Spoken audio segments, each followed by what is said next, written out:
O Brasil é a segunda maior reserva do mundo, é 24 milhões de toneladas, né? Só perde para a China e a terceira, que é a Índia, é 6 milhões, né? Então, assim, o Brasil, ele é uma posição do Brasil, ela é violenta e fora que tem coisas aqui que só tem no Brasil, né? Nióbio, por exemplo, é Araxá, a maior reserva do mundo. Uma das perguntas que a gente faz para os candidatos é o seguinte, tá?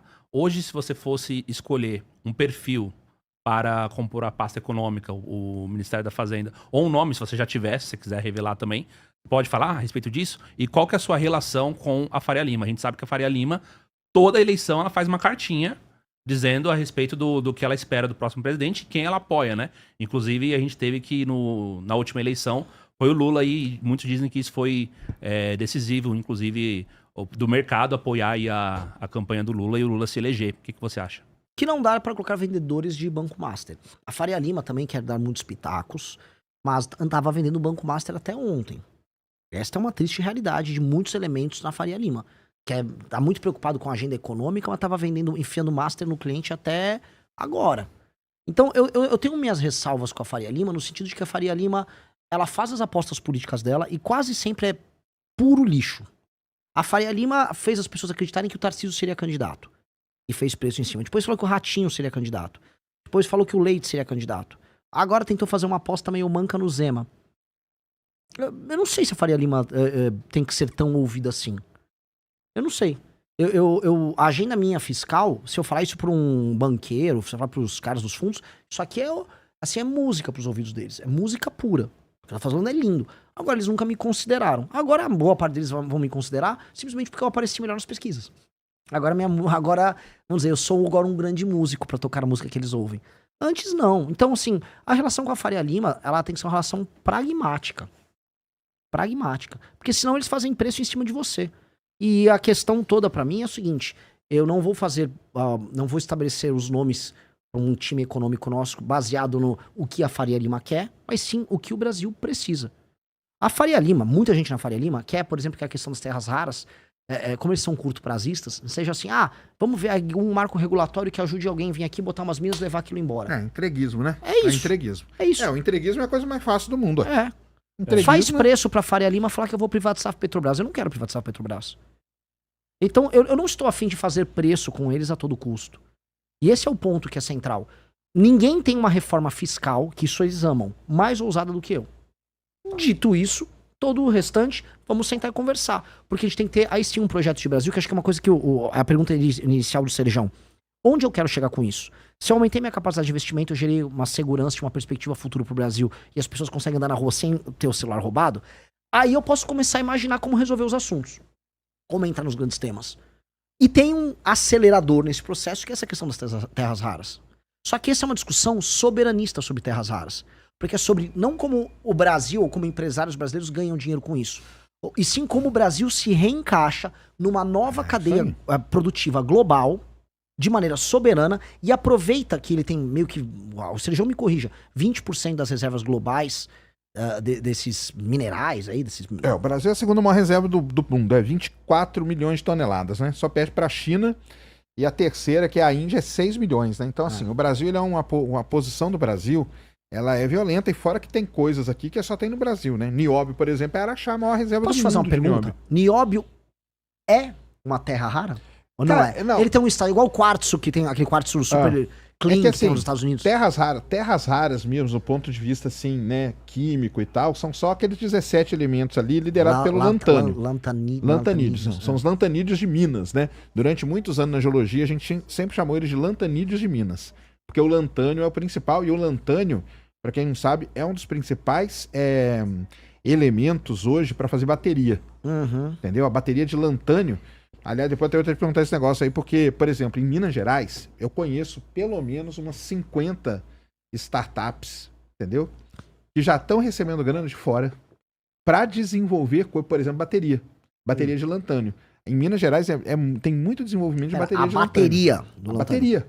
Mas a gente você tem pega o elemento igual o lítio, né? É que a minha transforma em bateria. Pergunta bem clara. Agora, pra você, deixa eu fazer, não é uma sabatina, mas assim, com você, mas o processamento desse lantânio. Não, calma aí. Nós vamos chegar no processamento. Que pra mim é o grande problema. Esse é o problema. Esse é o grande problema. Como é que eles estão numa outra etapa se eles não têm a etapa do meio? Não, aí eu vou chegar nesse negócio pra você. O que acontece é o seguinte, você perguntou do nióbio e tal.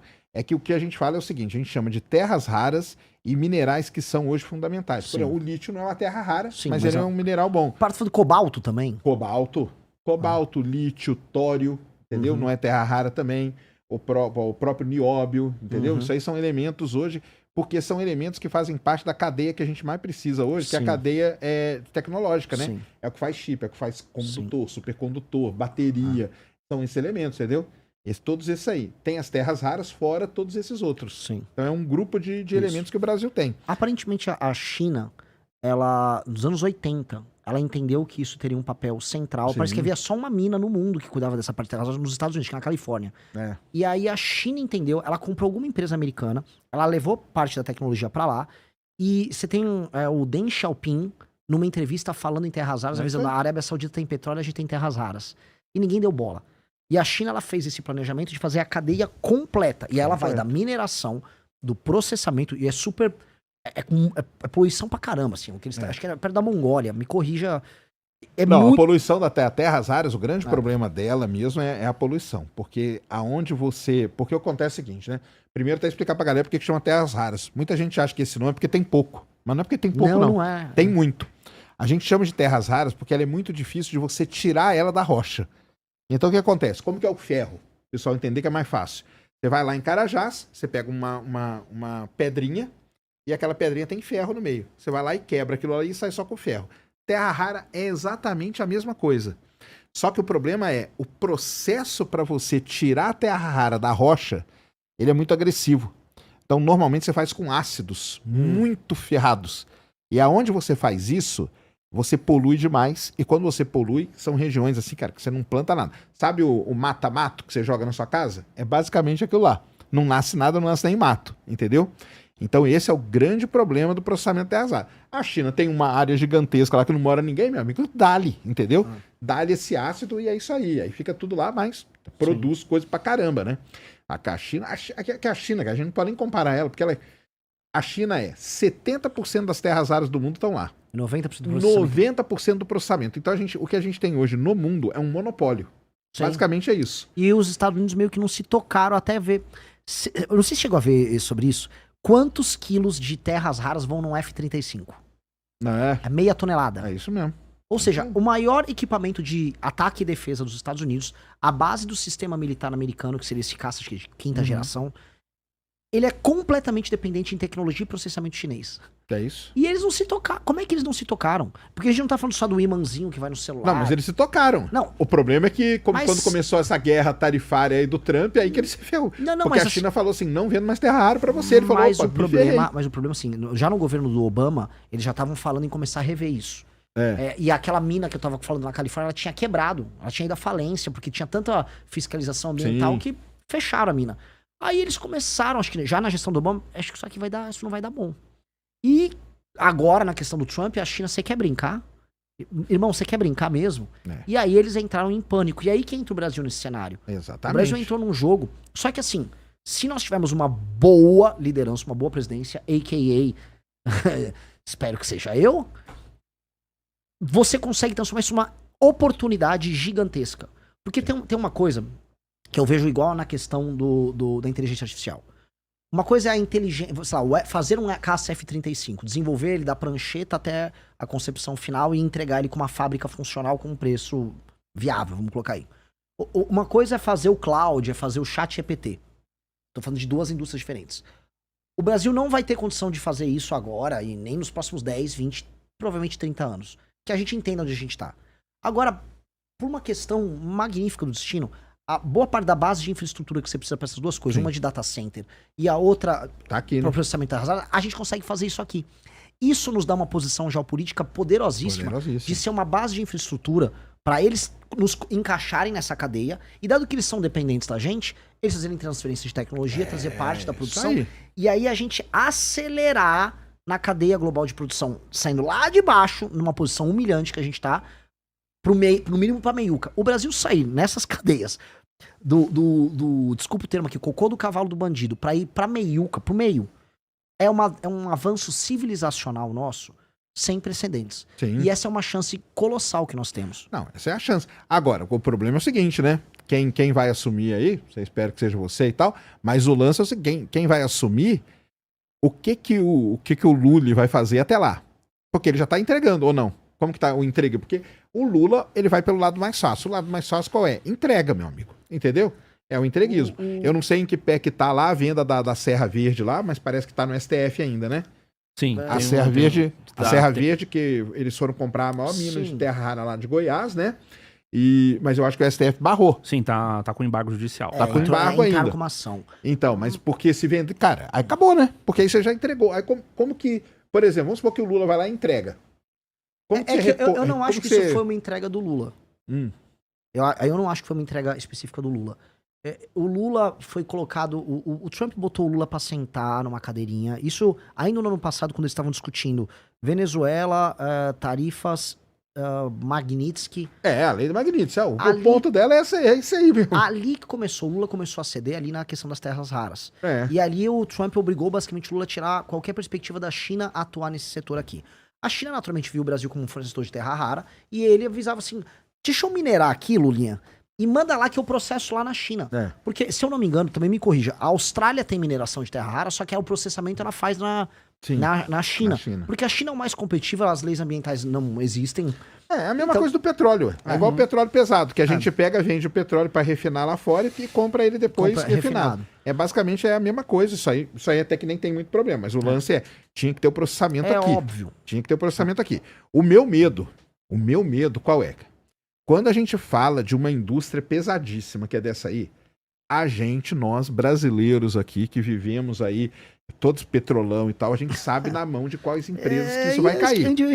A gente sabe na mão de quais empresas que vai cair. Infelizmente. São 4 ou 5 empresas que podem fazer Sejam, isso. Assim, sendo bem sincero, houve agora alguns anos atrás, houve uma suposta, todo mundo comemorou a privatização da Eletrobras e alguns marcos que regularam a área de termoelétrica. Você vai ver quem são os donos das termoelétricas. Sendo bem sincero, tem um parente do Kassab que tem uma termoelétrica lá na região sul. Lá no Maranhão tem termoelétrica e tal, também com um parente de político. O Centrão ficou dono da geração de boa parte da energia, especialmente com termoelétrica no Brasil. Terras raras, quem está em cima disso é o Centrão em alguns bancos, alguns bancões brasileiros de investimento, que já... Porque quando eu falo as empresas, a gente sabe. As empresas brasileiras que têm capacidade de fazer isso, a gente sabe. É Queiroz Galvão, Odebrecht, Camargo Correia, porque são as empresas de coisa pesada. Pera, eu não tô nem chegando nesse cara ainda, tô chegando um pouco antes. Porque como que a gente vai... O meu problema todo é... Não, beleza, vamos fazer aqui então, vamos processar a terra rara aqui. Quem que vai processar? Vai ser difícil. Qual empresa que teria... Porque essas Pelo empresas... que o Renan falou, tem sempre um intermediário. Tem um intermediário ligado a políticos do Centrão. Tem um agente político ligado... Elas são sitiadas pelos políticos, óbvio. Claro, mas eu não tô nem chegando nessas empresas. Elas estão lá... Tem bancos e fundos de investimento que também contam com dinheiro e participação gringa, e tem o político do Centrão. Tinha um marco regulatório passando sobre terras raras no Congresso, e houve um lobby para diminuir a necessidade de contrapartida em investimento técnico aqui, desse lobby, porque o que os caras querem é tirar a terra rara, vender e faturar. É isso que eles querem. É isso, eles não ligam na criação de uma cadeia. Por isso que esse tema tem que chegar um presidente da República e falar, acabou, parou, eu vou interditar essa discussão agora. E aí sim, nós temos que ter um marco regulatório e a gente tem que se posicionar geopoliticamente. Porque isso aqui é sobre relação geopolítica. Os Estados Unidos têm que entender. Meu amigo, você tem que fazer um F-35 com terra rara, com os ímãs e tal, extraídos daqui do Brasil, ok? E dito isso, uma parte da produção, a extração, o processamento, vai demorar anos pra ter esse processamento em escala, não é que é fácil. É tipo 10 anos pra montar. Por isso que o que eu falo, né, com o pessoal, que é o seguinte, né? O pessoal até pegou, né? Eu falando e o Renan respondendo. O pessoal montou. Porque é o seguinte, o negócio de terras raras, você tem que ter um planejamento de curto, de médio e de longo prazo. Então tem várias coisas que você pode fazer nesse período aí. Eu falo pra todo mundo, o exemplo maior que eu dou, eu não gosto de dar exemplo nenhum de país que é fora da nossa realidade. Eu dou o exemplo do Vietnã. Eu também. Adoro falar do Vietnã. Porque o Vietnã é um país ferrado, um país que foi destruído pela guerra, e eles têm um planejamento de curto, médio e longo prazo para terras raras dele. Entendeu? Eles sabem o que eles vão fazer daqui 2 anos, daqui 5, daqui 10. É isso mesmo. Então, o negócio é o seguinte, óbvio que o mais fácil é o quê? Cara, vende tudo isso aí, entrega essa porcaria aí, eu não quero nem saber disso aí. Que é o histórico brasileiro. O histórico brasileiro é esse, entendeu? Mas aí, como que a gente nesse ponto, a gente nunca senta, o que eu brinco com o pessoal é o seguinte, né? Quem tem criança em casa e tem Natal, senta os adultos e aí você pega e dá um prato de macarrão para as crianças ali na mesa de criança. Tem a mesa das crianças. O Brasil, ele tá sempre na mesinha das crianças ali, entendeu? Ah, Brasil, tem terra rara aí? Tá aqui, ó, cara, ó, toma essa grana aqui, ó, e fica quietinho aí na mesinha das crianças, cara, não enche nosso saco não, entendeu? E o lance é esse, entendeu? É isso. E a criança depois diz, amanhã eu tô jogando futebol, olha eu lá jogando na Copa. É isso mesmo. E ainda perde. É isso.